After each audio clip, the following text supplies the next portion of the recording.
Hi friends, मैं सुमित साहू और आज मैं पुनः आप सबका अपने चैनल एम विद सुमित में स्वागत करता हूं। जैसे कि हम लोगों ने एसीएफ और रेंजर के लिए फिजिक्स का क्लास स्टार्ट किया है, उसमें मैंने पिछला एक वीडियो यूट्यूब में अपलोड किया है अपने चैनल में, आप देखे भी होंगे। और आज हम उसी सीरीज को आगे बढ़ाते हुए आज दूसरा वीडियो हम तैयार कर रहे हैं। देखिए, फिजिक्स जो सब्जेक्ट है सुनने में भले ही बहुत कठिन लगता है, लेकिन साइंस ऐसा सब्जेक्ट होता है जो बिल्कुल कॉन्सेप्ट वाली बात होती है। इसमें मतलब जब आप फिजिक्स हो या केमिस्ट्री हो, इसमें जब आप कॉन्सेप्ट को समझ जाते हो तो फिर उस कॉन्सेप्ट के माध्यम से कई सारे सवालों को बना सकते हो। बाकी सब्जेक्ट में ऐसा रहता है कि आपको याद ही करना होता है, लेकिन इसमें ऐसा नहीं होता। एक बात कहूंगा कि अगर आपने मेरा पिछला वीडियो नहीं देखा है तो वो वीडियो पहले देख लीजिए, क्योंकि जब आप वीडियोस को सीरीज से देखोगे तब आपको हर एक चीज बहुत अच्छे से समझ आएगा। फिलहाल चलिए आगे बढ़ते हैं और हम शेष टॉपिक्स जो बचा हुआ है प्रकाश परावर्तन एवं अपवर्तन का, उसको आगे बढ़ाते हैं। ठीक है, तो पिछले वीडियो में मैंने आपको समतल दर्पण के बारे में बताया था। समतल दर्पण क्या होता है ये हम लोग को जान लिया था। चलिए आज हम इसी को आगे बढ़ाते हैं और एक बात मैं आपको बताता देता हूं। चलिए ध्यान से देखिएगा, एक लाइन में लिख रहा हूं, ध्यान से देखना मित्रों। जब समतल दर्पण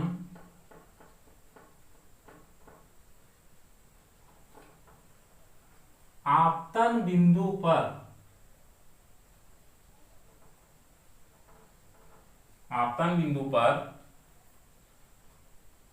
थीटा कोण से घूमता है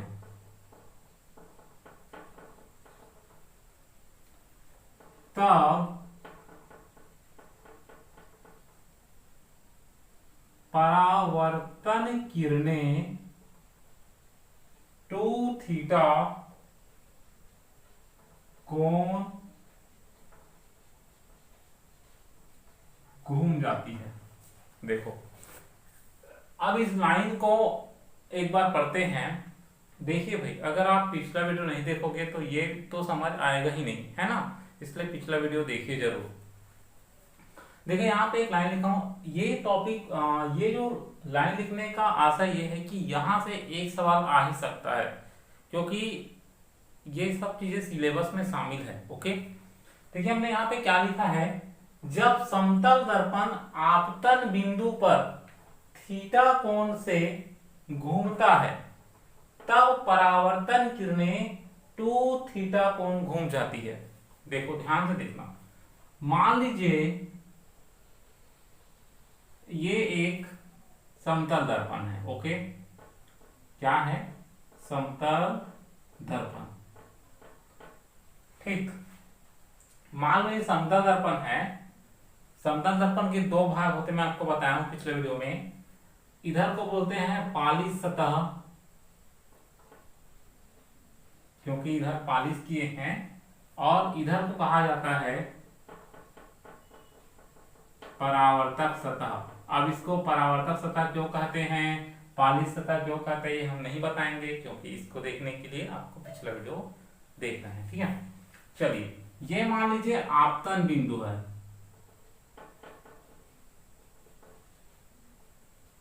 ठीक, और इधर से मान लीजिए कोई लाइट आ रहा है तो वो लाइट ना आपतन बिंदु पर ही जाएगा ना, मतलब जहां पे लाइट पड़ता है वो आपतन बिंदु होता है। तो ये कहलाता है आने वाली किरण आपतित किरण। ओके, अब यहां से मान लो टकरा करके लाइट इधर आ रहा है।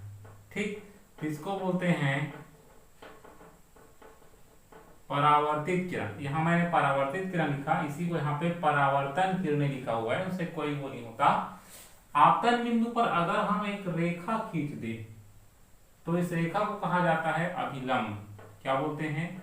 अभिलंब बोलते हैं। ठीक है, ध्यान से देखो, ये एक मिरर है, प्लेन मिरर है, समतल दर्पण है, ये आपतित किरण, ये परावर्तित किरण, ये आपतन बिंदु और ये अभिलंब। ठीक है, परावर्तित किरण और अभिलंब के बीच का कोण होता है परावर्तन कोण। परावर्तन कोण इसको R से दर्शाते हैं और ये वाला होता है आपतन कोण, इसको I से दर्शाते हैं। ठीक है, अब यहाँ पे बात क्या कही गई है इसको समझिए। जब समतल दर्पण आपतन बिंदु पर, ये समतल दर्पण है, ओके, और ये आपतन बिंदु है। जब समतल दर्पण आपतन बिंदु पर थीटा कोण से घूमता है, मतलब आप ये जैसे मान लो मिरर है और इसको आप ऐसे घुमा रहे हो, ठीक है, ये मान लो समतल दर्पण है और आप इसको घुमा रहे हो। किसको घुमा रहे हो? समतल दर्पण को। ठीक है, समतल दर्पण को कितना घुमा रहे हो? थीटा। आप डायग्राम में भी फोकस ना करो तो भी समझ जाओगे। कितना घुमा रहे हो? थीटा। थीटा कोई एंगल हो सकता है।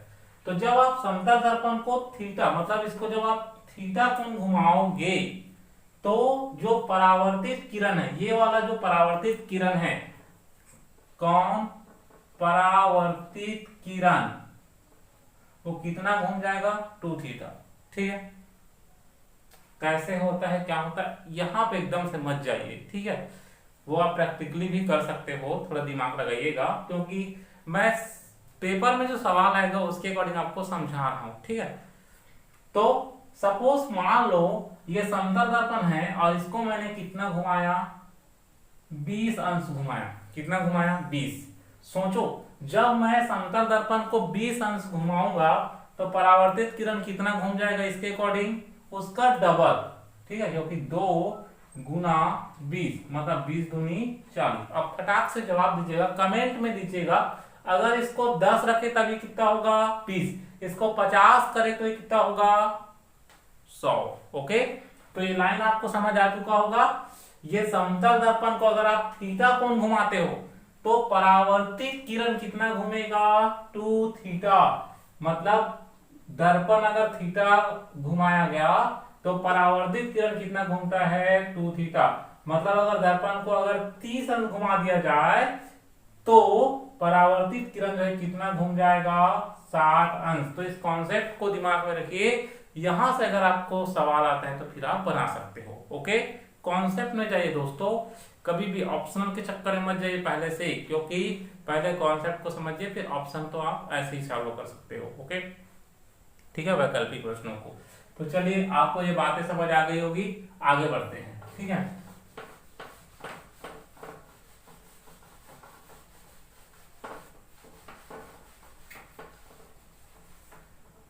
चलिए एक चीज और सिखाता हूं आप लोगों को मैं। समतल दर्पण में प्रतिबिंब रचना। चलो, एक सवाल है आप सबसे, प्रतिबिंब होता क्या है? प्रतिबिंब होता क्या है ना? 2 चीजें होती है, बहुत कंफ्यूजन होता है बच्चों को। स्कूल में जैसे पढ़ाते हैं ना हम लोग, तो बच्चे लोग समझ नहीं पाते कई बार।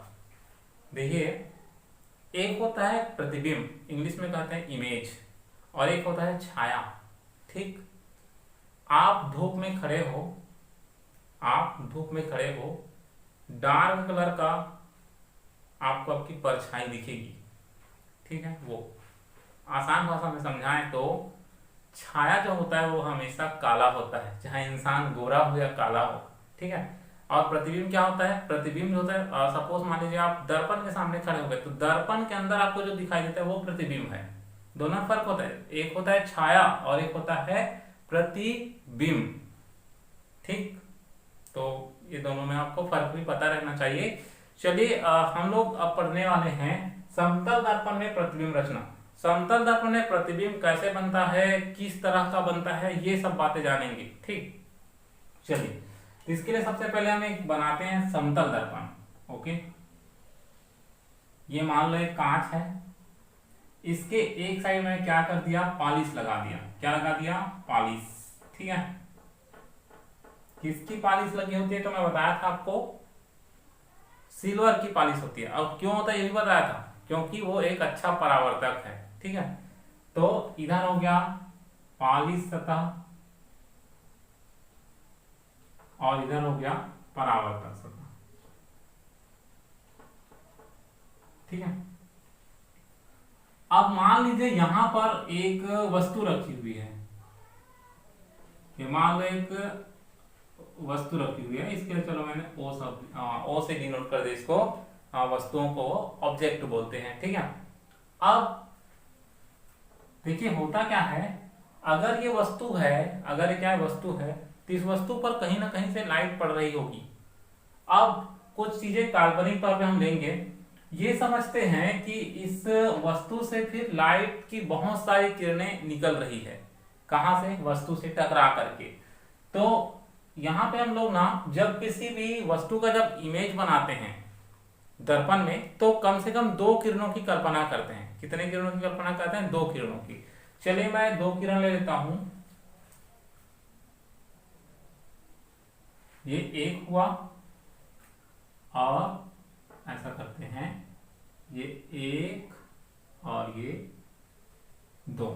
ठीक है, अब आपको पता है अगर कोई प्रकाश किरण दर्पण पर आपतित होगा तो दर्पण पे टकरा करके परावर्तित भी हो जाएगा। तो ये इस तरीके से क्या हो जाएगा? परावर्तित हो जाएगा।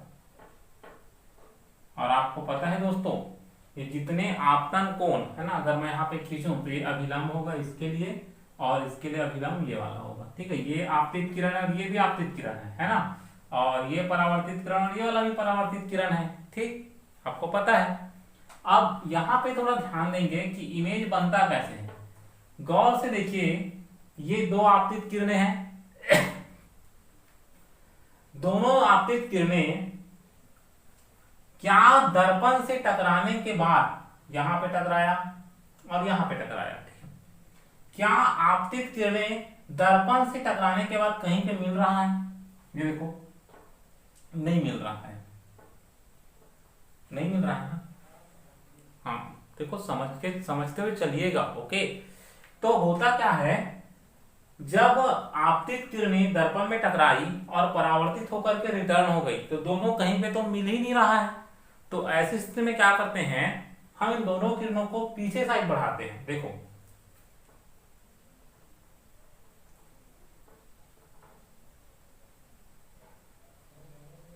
ऐसे,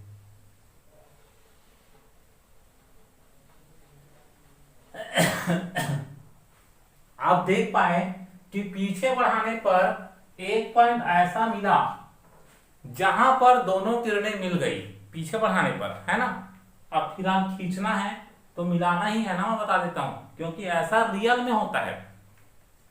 तो आप क्या देखिए, एक ऑब्जेक्ट था, ऑब्जेक्ट से मैंने 2 प्रकाश किरणों की कल्पना की, और ले सकते हो ना ऐसे, लेकिन उससे क्या होगा, आपको समझने में परेशानी होगी, इसलिए 2 ही प्रकाश किरणों की कल्पना की जाती है। तो जब ये दोनों प्रकाश किरण यहां से टकराई और फिर परावर्तित हो गया, दोनों अगर आपस में इधर मिल जाता तो इमेज इधर बनता, लेकिन दोनों प्रकाश किरण मिला ही नहीं। और जब 2 प्रकाश किरण आपस में नहीं मिलती तो उसको पीछे बढ़ाया जाता है।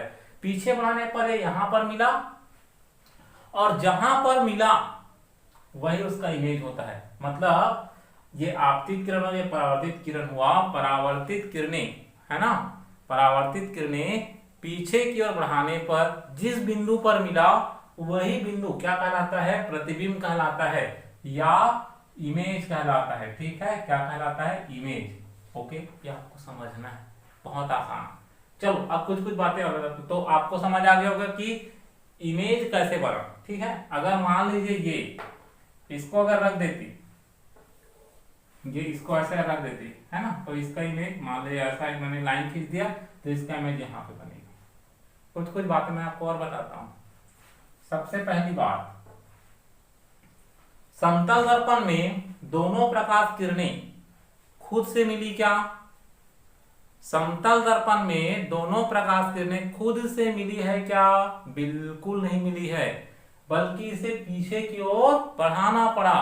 तो जब भी प्रकाश किरणों को पीछे की ओर बढ़ाया जाता है ना, तो ऐसे स्थिति में जो इमेज बनता है इसको कहा जाता है दोस्तों आभासी प्रतिबिंब।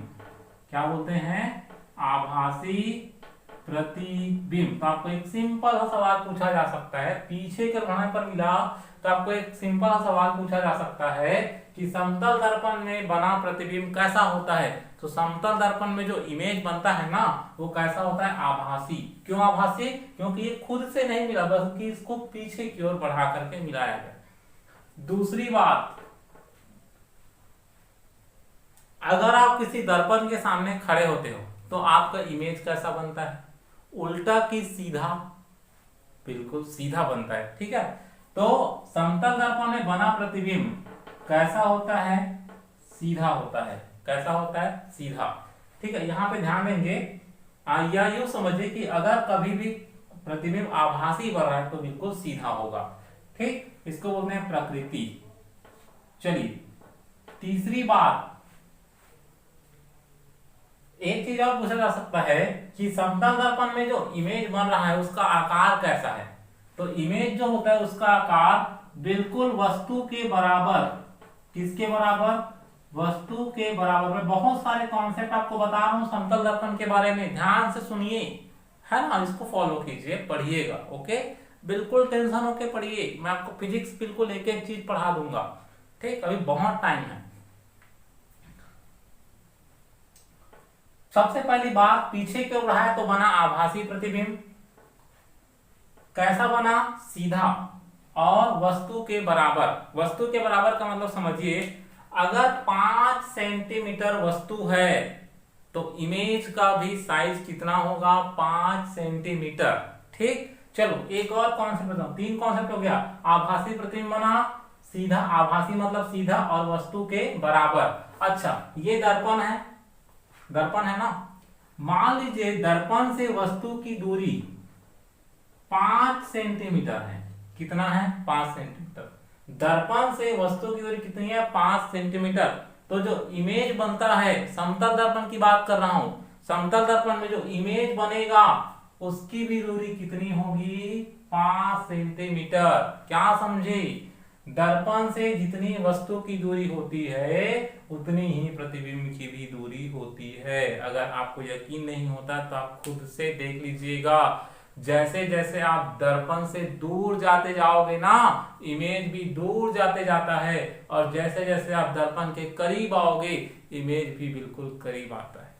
ठीक, एक चीज आपने देखा होगा, जब आप दायां हाथ हिलाओगे ना ऐसा लगे कि वो बाएं हाथ हिला रहा है, उसका भी अलग कॉन्सेप्ट होता है। ठीक, आगे जानेंगे। तो यहाँ पे एक बात और समझ गए। अब मान लो सवाल पूछ दिया गया, एक समतल दर्पण है ना, एक क्या चीज है? समतल दर्पण। ठीक है, और समतल दर्पण के सामने, किसके सामने? समतल दर्पण के सामने 10 सेंटीमीटर की दूरी पर एक वस्तु रखी है। ठीक, तो जो इमेज बनेगा उसकी वस्तु से कितनी दूरी है, मतलब वस्तु से कितनी दूरी पर बना, ऐसा मान लो सवाल आ गया। सवाल को समझिए, समतल दर्पण के सामने 10 सेंटीमीटर दूरी पर एक वस्तु रखा हुआ है और इस वस्तु का इमेज बनता है। इमेज कैसा बना होगा? इमेज आभासी, सीधा और वस्तु के बराबर होगा। कितनी दूरी पर बना होगा? तो जितनी दूरी पर वस्तु है उतनी दूरी पर, मतलब 10 सेंटीमीटर की दूरी पर। लेकिन सवाल क्या कहता है? वस्तु से प्रतिबिंब की दूरी पूछा जा रहा है ना, तो वस्तु से प्रतिबिंब की दूरी कितनी हो गई? दर्पण के इधर 10 सेंटीमीटर और दर्पण के इधर 10 सेंटीमीटर, मतलब 10 और 10 20 सेंटीमीटर। ऑप्शन में आपको 10 भी मिलेगा, लेकिन आपको समझना है। ठीक, तो ये सब छोटी छोटी बातें हैं जो आपको समझना जरूरी है। बाकी फिजिक्स में और कुछ नहीं रखा हुआ है। बड़े बड़े सवाल आप चुटकियों में बना सकते हो। वैसे भी पीएससी के जो सवाल होते हैं उतने टफ नहीं होते हैं। अगर आप 10th और 12th के बेसिक कॉन्सेप्ट को भी समझ ले तो हर एक सवाल बना सकते हो। ठीक, चलिए और कुछ देखना चाहें तो देख सकते हैं। चलो एक सवाल है, मैं पढ़ता हूं, आप लोग जवाब देने की कोशिश कीजिएगा। सवाल यह है, यदि कोई वस्तु समतल दर्पण से 30 सेंटीमीटर की दूरी पर स्थित है, यदि कोई वस्तु जो है समतल दर्पण से 30 सेंटीमीटर की दूरी पर स्थित है, तो समतल दर्पण द्वारा बनने वाले प्रतिबिंब की वस्तु से कुल दूरी, मतलब दर्पण के सामने 30 सेंटीमीटर की दूरी पर वस्तु रखा हुआ है और उसका इमेज बन रहा होगा, ठीक है। इमेज कितनी दूरी पे बना होगा, हल नहीं करेंगे, सीधे जवाब देंगे। 30 सेंटीमीटर की दूरी पर, कहां से, दर्पण से। तो वस्तु से इमेज की दूरी कितनी होगी आप बता सकते हो, 30 इधर और 30 उधर, आंसर कितना आएगा, 60 आएगा। तो ये बहुत सरल था। चलिए अगले वीडियो में हम इसी को आगे बढ़ाएंगे और कुछ बातों पर पुनः चर्चा करेंगे, ठीक है। समतल दर्पण का ये प्रोसेस चलता रहेगा, वीडियोस छोटे छोटे आएंगे ताकि आप बेहतरीन तरीके से समझ पाओ, ठीक है। लास्ट में मैं जो पिछले ईयर में क्वेश्चंस आए हैं उनको भी कवर कर दूंगा बहुत आसान तरीके से, ठीक है दोस्तों। तो बस यही कहूंगा कि अगर ये वीडियो अच्छा लगा हो ना तो एक बार लाइक जरूर कर दीजिएगा। चैनल को अगर सब्सक्राइब नहीं किया तो सब्सक्राइब जरूर करें और कम से कम अपने एक मित्रों को शेयर जरूर कीजिए, ठीक है। क्यों? क्योंकि मैं चाहता हूं कि इस वीडियोस के लाभ आपके हर मित्र लगा सके और जो एसीएफ का जो एग्जाम है, रेंजर का जो एग्जाम है, उसमें फिजिक्स के हर एक सवालों को वो बना सके। इसके लिए मेरे वीडियोस देखने के लिए आपको किसी तरह का चार्ज या शुल्क देने की बिल्कुल जरूरत नहीं है, बस वीडियो को वॉच कीजिए, इतना मेरे लिए काफी है, ठीक है। तो मिलते हैं अगले वीडियो में, तब तक के लिए धन्यवाद।